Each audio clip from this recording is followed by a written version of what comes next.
Well, I am delighted to say that joining me on today's Godcast is the one and only Anthea Turner. Now, Anthea probably doesn't need much introduction, but she is and has been a TV personality for well over 30 years. And she's presented some of our favourite shows from Top of the Pops, Blue Peter, GMTV, the National Lottery, and the list goes on and on. So it's a real joy. Thanks, Anthea, for joining us. How are you today? I am very well, thank you. I thought when you said she has been, I thought that was where you were going to stop. She has been. Stop. Never. I would never say that. Fully good. I'm really well, actually. I think we're on the very tail end now, aren't we? Of soon being able to. I'm sort of getting euphoric because I can see that light at the end of the tunnel of being all let out again. Whereabouts in the world are you, Anthea? Where do we speak? I'm in London. I'm in central London. As I look out of my window here, I can see the Thames flowing beautifully past me, and what I call the beach. It's not really a beach, but it's the best bit of beach I've got at the moment, and they're the banks at the side of the Thames. And when the tide is low, and I'm a bit of an anorak about the Thames, and I have a Thames app, and I check the tides. And when the tides are low, you can walk actually for a long, long way along the banks of the Thames. And I always say to people, if you're getting a bit stressed, find water. Always find water. And there's something about it that just calms us all down. So I love living by it.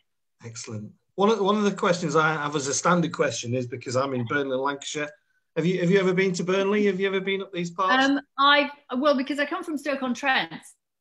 So, and I have travelled all over the country, either Blue Peter or GMTV, or I used to do an About Britain holiday programme. My dad's a big one. We as kids, we never went abroad. We did that thing that everybody did in the 60s. You went to Wales, Scotland, Cornwall. So I haven't been to Burnley, but I'm sort of quite well travelled, I think, around the UK. Okay. My mum and dad's idea of abroad was Southern Ireland. Right. So very well. There's worse places you could visit. No, lovely. It's great. So listen, when you agreed to do the Godcast, I was very pleasantly surprised and delighted. But then, as I thought, well, I better start preparing some questions. Lo and behold, what happens is that I looked on Twitter. I gave it to you. And you are everywhere. You were everywhere. I gave it to you on a plate. It was a cartoon. Yeah. Which is of a lady who is on a mobility scooter because she can't walk because she is eating Big Mac, and she's got one of those massive drinks, Mac and chips and da-da-da-da. And she's pointing a finger and accusing a girl who's running, who's not wearing a mask. And she says, put a mask on, you're endangering my health. And I think it's quite a hard-hitting cartoon, but I think it has a great message that has not been talked about enough. And I actually did a piece in The Sun last Saturday about this, because they allowed me to speak about this subject. And I say it's one that's just not talked about, that the world, for probably the first time ever, and you and I are old enough to have known those stories where we started to realize that there were people starving in the world. And Biafra was the first one that I remember. And that there are more people now who are killing themselves with food than are starving in the world. Mm. And I was always, and the sad fact is that it's an epidemic that's run through our country. 68% of men in this country are either overweight or obese, 58% of women. And there has to be a reason for that. But nobody likes to talk about it. But it is killing us. And, for every death that is as a direct result of obesity, there's a family there grieving. And a lot of deaths from obesity or heart attacks and everything that they bring on tend to actually be younger people who go before your time. They're in their 50s and 60s and early 70s. And I think it's tragic. And I've always watched these conferences You've started me now. I've always watched these conferences where we have all the, you know, the figures and the things that are going on and vaccine conversations, and, you know, everybody's there, wear masks, wash your hands, keep 2 meters apart, save the NHS, save lives. Why didn't they also put effort at this pivotal point in our nation's health to say, and by the way, these things, masks and washing hands, these are going to stop you getting the virus. But if you get it, let's talk about putting yourself in the best position you possibly can to not actually go down with it, not end up in hospital, and not, obviously, sadly, it be your demise. And everybody's known. In fact, Boris stood up and said why he'd ended up in hospital. He was quite open about it, and then nothing else was ever said. Then it all shut down. And I just think if they put as much effort and money into health and social services as they've done in locking us up, would we not have come out of this better, more enlightened? Would this not have been a great opportunity to crack what is a pandemic? And this pandemic, which is the food one, you know, COVID will dampen down. I think it's going to be with us probably for longer than we'd like to think it's going to be, but it's a virus. So, you know, viruses will be in the air for, you know, ever. But we have this double pandemic, and, you know, it was like putting a Molotov cocktail into obesity, COVID was, and it's accentuated that. So Did you expect the response? Did you, when you put it out? No, I didn't actually, because I thought that people would see it for what it was, which is it was nothing to do with being disabled. Because and I have said it so many times and on Twitter, but we mustn't, you know, Twitter's not the greatest forum.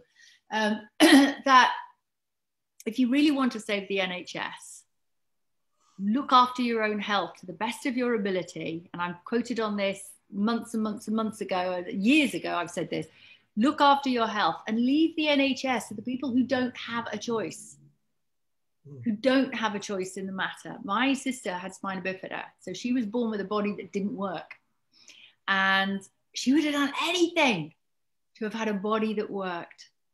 So when we have this great thing, you know, this God-given body, you think, oh my God, it works. Don't destroy it. Don't destroy it. Just cherish it and realize, you know, our body is an amazing thing. The human body, just look at it. Just look at what it does. Yeah. And then we destroy it. And there's various ways of destroying it, isn't it? And I don't sit on any pedestal. Of course, we all like a cake. We all like something naughty, but they're treats.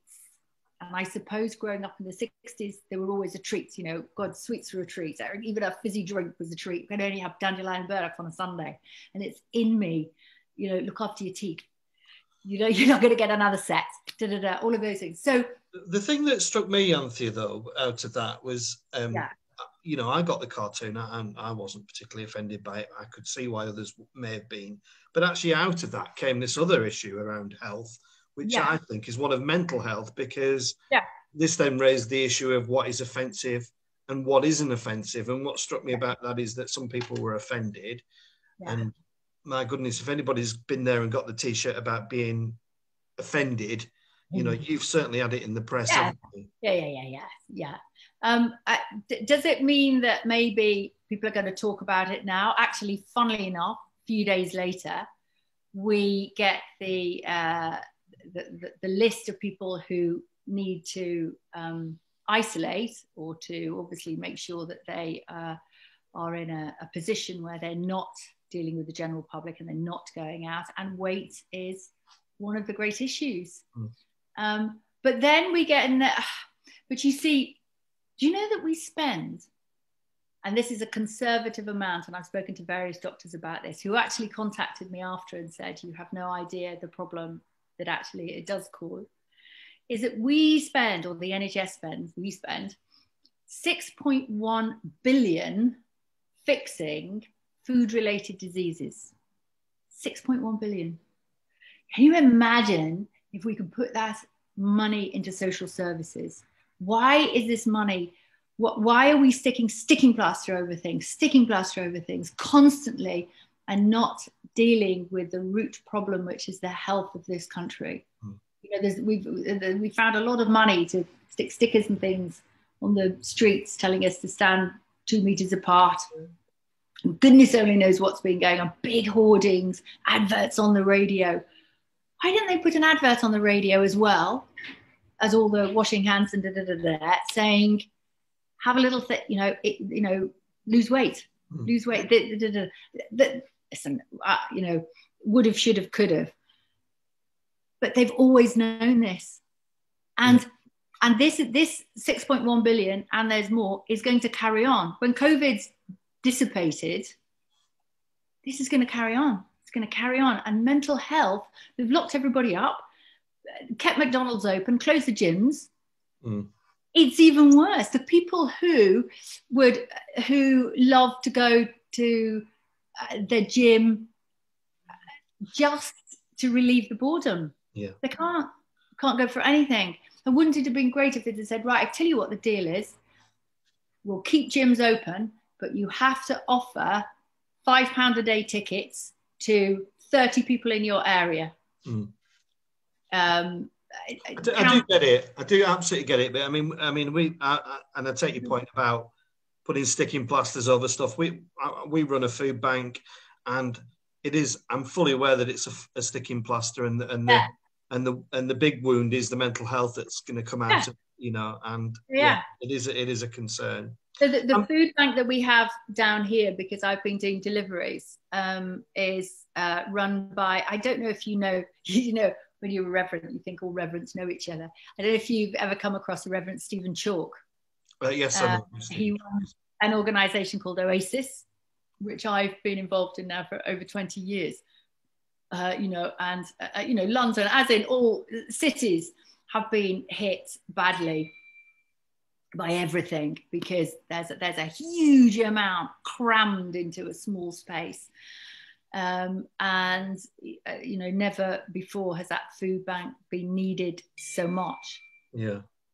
So, Anthea, just let's move away from the politics and let's talk about you a bit. I was looking. I battered your ears now on that one. You grew up in Stoke. What was that like? Was that a happy time of your life? Absolutely. I think we grew up no social media. So we were just, you went out to play, didn't you? My mom was actually a teacher and, a very responsible adult. But all I ever remember was her going, be back for your tea. Where did we go? We were down by the canal trying to, jump the locks.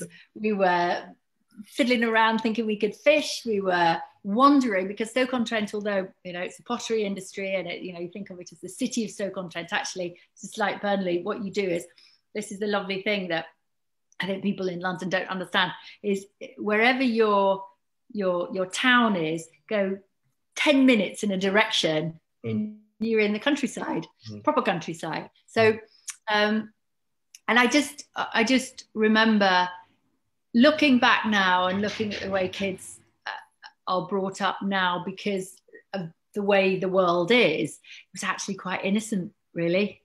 It really was. And you went to a Roman Catholic school. Was that a good experience? I did.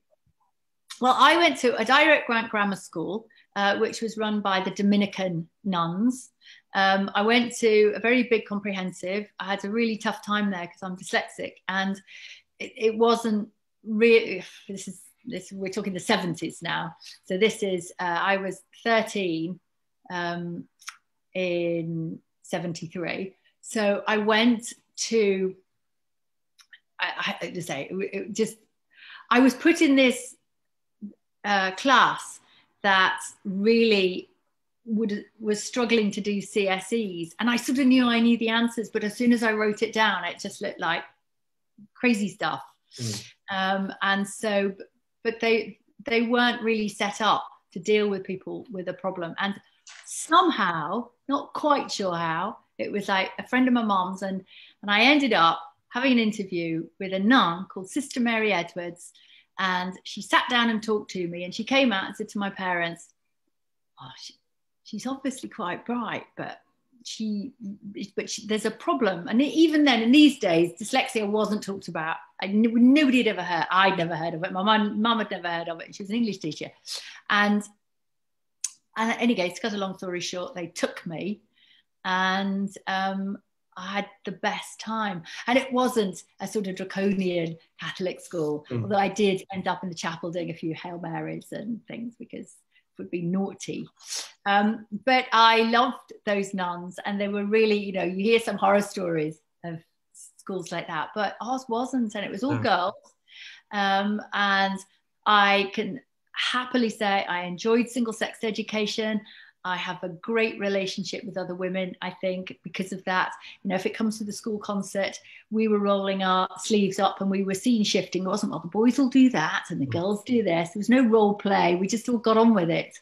Yeah. And I look very fondly back at my school. I know academically still completely rubbish, but had a great time.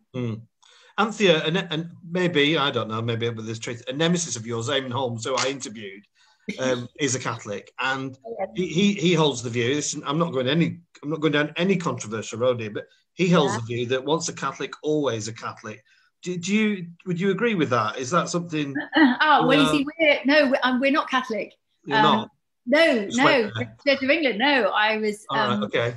My mum was a Sunday school teacher, so up until I must have been about 13, 14 until I managed to extract myself from going to Sunday school, because I was dragged along from an early age. And then you get to that teenage thing where you think, I just don't want to get up this morning and go to Sunday school. But my mum was a Sunday school teacher. So my mum, my dad does the accounts for our local church.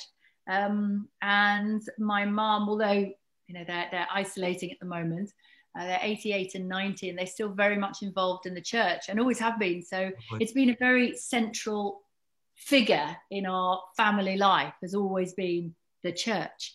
But as far as the Catholic thing is, I tell you what I do have. I have Catholic guilt. By osmosis, I soaked it up. Yeah.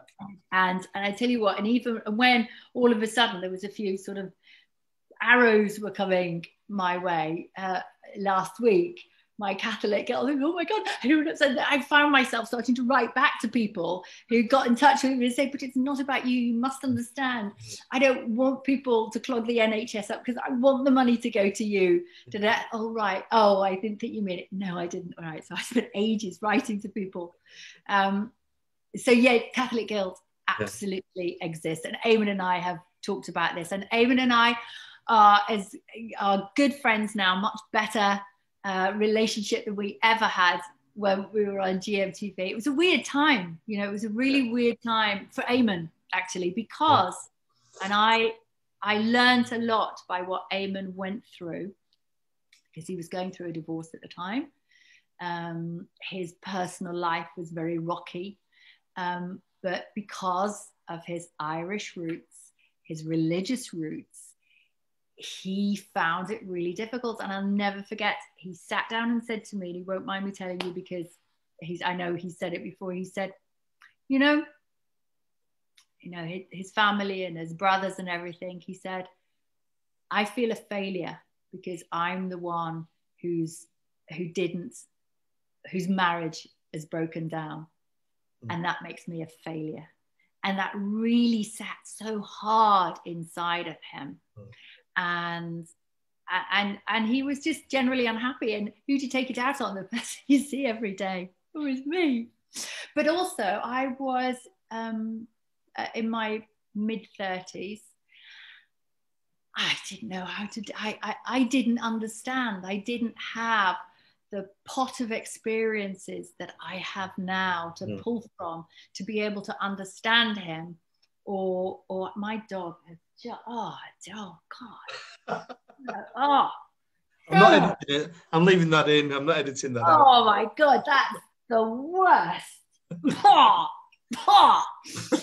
But I didn't. And you know, that's, people always say, especially, you know, oh, we'd all like to be younger. Yes, we would. We might like to look a bit younger. I'd like to have younger skin. However, you know, what we learn along the path in life, all these experiences, I feel so much better now than I ever did because I've got this heap of knowledge. Yeah, there's a And lot of wisdom that comes with life. There's a lot of wisdom, yeah. Anthea, what did you want to do when you left school? Did you know you wanted to go in the entertainment industry? What was the plan? No. Bitly, I wanted to be a ballet dancer. I did ballet because my mom, obviously, who's say an English teacher, she's got this dyslexic child and she doesn't really understand it herself either, and is desperately looking for something that I could possibly be good at. And so realized that prancing around I was quite good at and smiling. So she put me into ballet lessons like lots of kids do, but I really loved it. I really did like it. And I think you speak to a lot of dyslexics and they will have moved to the arts in some shape or form, whether it's I did all my A levels are drama and theatre arts, pottery, craft and design, and art. Yeah, there's a theme, isn't there? Music. What was the break then? Was it radio? It's the weirdest one. What happened was I did all this training as ballet dance, and then I think I realized that it was great as a hobby, but maybe this is not something I wanted to spend the rest of my life doing. And I was okay, but I wasn't brilliant, so I think I'd have been on the back row of the chorus. So I sort of didn't know what I wanted to do. And I'm sitting in Stoke-on-Trent and I haven't got much of a clue. And so I thought, like a lot of kids do, or teenagers, late teens I was by now, I thought a car, for some reason, a car is the answer to all your problems. If you're living in London, nobody bothers. But if you live in Stoke-on-Trent, you need wheels. Yeah. So my dad said he'd help me to buy a car, but I had to get a job to pay for it. So, okay then. So I got a job at the Automobile Association. When I say AA, everybody goes, Alcoholics Anonymous? No, the Automobile Association. And I got in there and it was doing a breakdown in information. They said to me, would you like to do the road traffic reports for the local BBC station? And we'll offer you £14 extra a month in your wages. So I thought, well, this is fantastic. £14 a month is a lot of money then. So I started doing the road traffic reports for the local BBC station. And quite liked it, really. So I ended up then popping over to the BBC station and doing what is known in the trade as anoracking, which is, I would just... if they were doing an event, I would go there, give out stickers. I had a boyfriend then at the time who was on the station. And that's how it really started. But the AA offered me an opportunity to go to Birmingham to work in their central broadcast area, of which I didn't go in the end. And I often think, I wonder if I had, I don't know, I would have probably never done what I did. Anyway, it was just a series of not unfortunate events, fortunate events. So I did road traffic reports, BBC station, then got a job at a commercial station called Signal Radio as the record librarian. It was the most beautifully organized record library known to man. Everything was catalogued. And I loved it because dyslexics tend to be quite tidy because you have to, because your brain's in such a jumble. You sort of tidy things. So I had this record library, which I loved. Used to do a few little bits and bobs on air.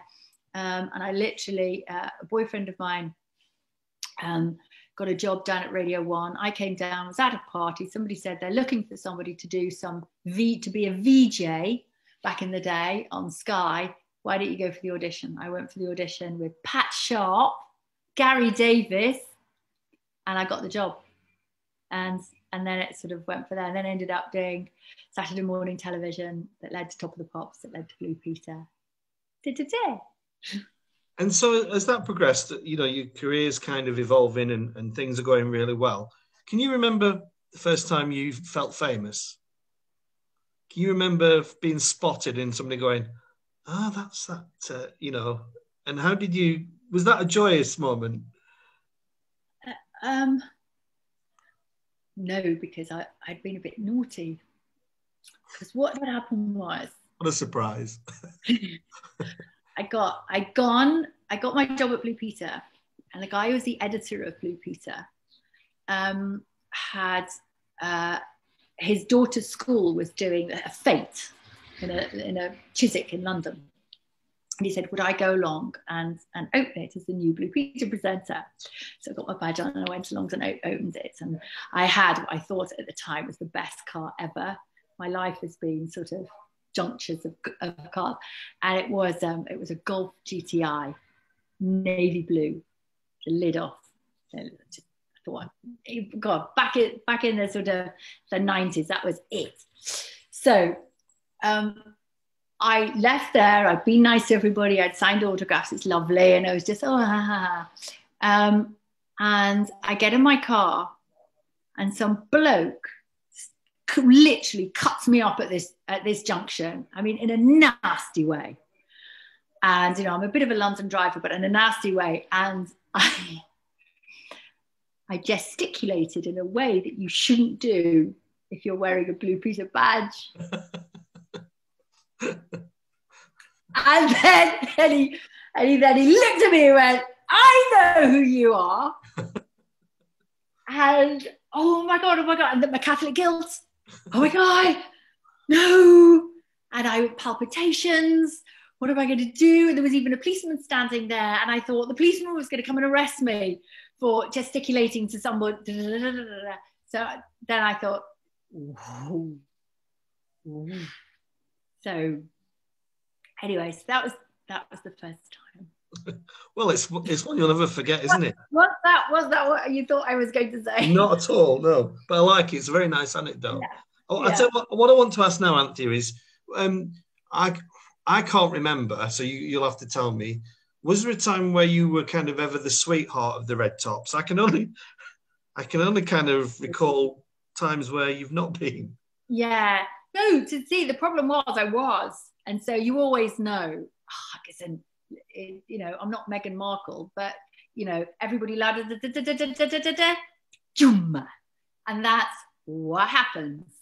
And I suppose it was a series of events. What happened was I come out to Blue Peter, I end up, you know, on the GMTV sofa, and then I get the National Lottery.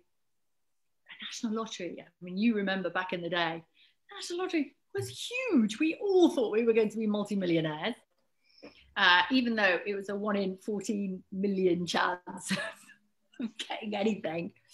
And back in the day, we didn't have smartphones. The only way you were going to see your lottery numbers was on teletext, good old teletext. Yeah, gosh. Or by watching the program. And then I think Radio 1 put the numbers out, like after the television program. Then I think that there had to be a lull, and then Radio 1 put the numbers out. And so it was just huge. It was massive. It was just, you know, stratospheric. And so it was always, I can't tell you how many times I've done that. That was the figure, wasn't it? I can still do it. Around. And also, but back then, there was a small pool. It was Ulrika Johnson, Anneka Rice, myself, who strangely from being somebody who just presented a television program, there came this wave, which is now obviously completely off the chart, where you became more famous for being famous and more famous in the program somehow. And then it was a feeding frenzy. You know, OK Magazine arrived, Hello Magazine arrived, all the newspapers started their own glossy magazine, but it was quite a small pool of people. And of course, the blokes didn't get it because they were looking for the tart on the telly. So It was, but I didn't see it. I can look back at it now and you can see it exactly for what it was and how it became so distorted and over the top and da-da-da-da. You didn't see it at the time at all. You thought, oh, I'm just doing my job. Yeah, yeah, yeah, yeah. And then and honestly, then I did lots of other jobs. But that was, I think, where it just went out of kilter.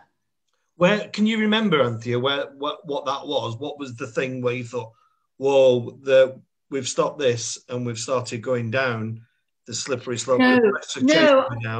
No, I think it was I think probably the pivot was when giving things on a plate really, was when my marriage broke up. And I, very well documented, I met my second husband, who became my second husband, Grant. He had 3 children. And all of a sudden, I was Cruella de Vil. And it was, I mean, it was a difficult time. It was a difficult time for everybody. It really was. And I think had I had 3 children and my marriage had fallen apart and I'd met somebody else, I think it would have been fine. It was because it was the other way around. And, you know, a storm blew up. It really did. I'd like to say that those 3 girls are in my life every day of my life. One of them only moved out, actually, just 2 years ago. And I can't imagine life without them at all. They're the little apples of my eye. They really are. Anthony, when you live in that world where your relationship is being examined, yeah, and you met Grant, and that subsequently didn't work out. What does that, you know? And I know from my job that dealing that in the privacy of a non-public setting is very difficult. Yeah. So what did that do to you? Oh, it was, you know, I might be, you know, sticky makeup on side, it's absolutely fine, but inside, no, you're creased, you're crumpled. It's horrific. You're living a nightmare, and then they hound you. What's that like when they're hounding you and they're chasing you down? Are you just not wanting to leave the house, or you? Thankfully, then I didn't. I wasn't in London, so it makes life easier. But how do you feel? You are totally and utterly. It's like you're stripped naked and standing there in the middle of Trafalgar Square, and there's nothing you can do about it, because whatever you do, it will be the wrong thing. And yet behind closed doors, there's a very normal situation going on. Normal people who, you know, and I won't be the first person who would, shouting going on downstairs. But I won't be the first person who that's happened to, and I won't be the last. You know, and I know 1 in 3 marriages in this country don't work out. That doesn't make it right. But I don't know how to explain it because I'm just bore everybody stupid. But and even now talking to you, I'm trying to go to that place, and I can't because I think I've probably shut it down. Yeah. And if I do, I'm not somebody. It was actually Stephen Chalke who said this to me, who has talked to me for hours when I've been at my worst. I've talked to the Reverend Stephen Chalke has been my best sounding board, and he just said, we have this book of life, and we're all very good, and I think about this often, at thumbing through all the back pages not to look at the good things that happened, often to dwell on the bad things that happened. Yeah. And go into the prison of bad thoughts. But we have to stop ourselves doing that. We have to stay in the moment and we have to look forward. Yeah. And that's where I sit with this now. I was in the eye of the storm. It was horrific. I lost so much weight. I was, I used every avenue I possibly could to keep myself sane on the road, because people depended on me, my mum and dad. There's my friends, my family, these three little girls that had come into my life, which I took a great responsibility for, and I still do to this day. And they've been with me now since they were 2, 5, and 6, and they're still with me. And even though Grant and I split up, we're still together, and we still do birthdays together. We still do events together. I have a good relationship and this is what really matters. And I always say to people who are going through these terrible situations, and I know you will have it in your parish, that everybody gets very agitated, people getting divorced, and it can all get very nasty. But the better you are dealing with that, the better your relationships are going to be when you come out of it. And it was really, really important for me that I kept as good a relationship as I possibly could with the children's father, because the other side, he's still the children's father. And that is still a family and a collection of 5 of us who've been together through an awful lot. Yeah. And we're still like that, which I'm happy to say. And my first husband and I still really good friends. See him quite a lot. Anthea, can I ask? And if it's just time to shut up if you don't. I think No. Just listening to you talk, I'm listening to you talking about, I suppose, that Catholic guilt coming up in there as well, yeah. About and all that. But you, I know that you're planning to marry again, and yes. So I suppose, is this because, are we going back to the ballerina here? This is a lady that ultimately believes in the concept of marriage, and when you want to give your life to somebody forever, that at the time is your absolute intention, and you want to do that again. Yeah. I totally believe in marriage, and it's can be very cynical. Oh, what, are you going to get married again? Why get married? Get married because I am totally in love with Mark. We have,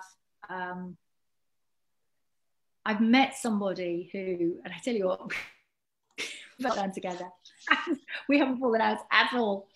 And I've met somebody I want to spend the rest of my life with. And I think that I truly believe in marriage. I believe I would have loved, if my other 2 marriages had worked out, that would have been fantastic, but they didn't. They didn't for various reasons. They didn't, and it's never nothing's ever simple. Everybody thinks it's really, well, you should stay together. No, absolutely not. With your Christian upbringing, yeah, is that a marriage in the eye of God, or is that a marriage in the eye of a relationship? Sorry, that's quite deep, isn't it? At 10 to 12. Yeah, because I have a lot of faith. I have faith in humanity. I have faith in all the religions of the world, actually. So I have faith. So I am still getting married in the eyes of my faith in, let's call it God, human nature. Because I don't think God put us on this earth because he wanted us to be unhappy or stay in something where those 2 people would be much happier apart. I don't think, I can't imagine that we're calling him he now, would want that to happen. I think if somebody doesn't get married for the right reasons, and I absolutely did on both occasions, and I will again. And I think that if for sundry, but many, many, many reasons, that doesn't work out, those people are better going out into the world, spiritually going out into the world and finding their way. I think it's very wrong when somebody gets into a marriage for not the right reasons and they are abusive to their partner, and they have no respect for their partner. I have the utmost respect, actually, for my ex-husbands. I know their good sides, and I know that, you know, what Grant got up to, but happy people don't leave happy homes. They really don't. But I'm not a sort of serial, I've never even been a serial dater, to be honest. I really haven't. No, not at all. So yes, in answer to your question, I think God is a nice, kind person spiritually, and I have faith, and that faith tells me that it's not wrong. Yeah, I haven't. There's a lot in there I agree with. You know, God doesn't want you to be in an unhappy relationship. I'm absolutely convinced of that. Yeah, and my first husband now is married to a lovely lady who I know. I always knew her. She was a friend of mine in any case. As we all know it. She's a friend of mine in any case. She's absolutely lovely, and they are perfect for each other. Just absolutely perfect for each other at this stage in their lives. They are perfect for each other. And they bring each other a huge amount of joy. Huge. Anthea, it's been a real joy to meet you and to talk to you, and I'm mindful of time. And just, you know, just looking back on your career, not that it's ended, and certainly hasn't, but if you could go back to one of those places, Blue Peter, Top of the Pops, is there one that you'd go, you know, I've got to go back to one. I'm going there. Where would you think you would go? Which was the best time?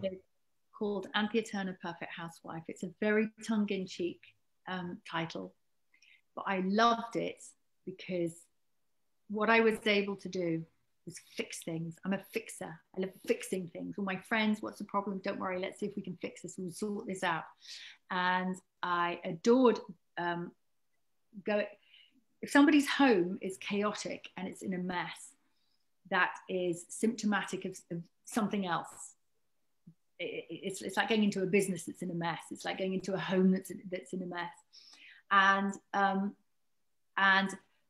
by being able to help people to sort out their little world, you know, you and I, we can't sort out the world. But what we can do is we can help sort out our own little world and make it easier for us to navigate. And if tidying up, cleaning up, getting a little bit organized, delegating to family members so that one person isn't completely and utterly pushed down by the pressures of running a home, then I think I've done something good. And I did 48 different Perfect Housewives program. So 48 different homes, sorry.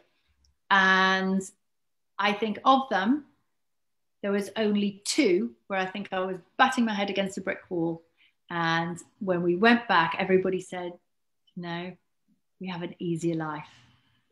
We are, because all of us, and this is a little thing to think about, all of us spend the greater part of the money that we earn on the roof over our head, whether we're renting it or whether we have bought it. So respect it, respect your space. And why turn it into a homogenized dumping ground? And it actually gets to people, and you know, and I know, and I've done it privately for friends and said, right, come on, I'm here. Let's have a tidy up, a sort out. Let's clear all that up, because it'll help your mind. And we need to help people's minds.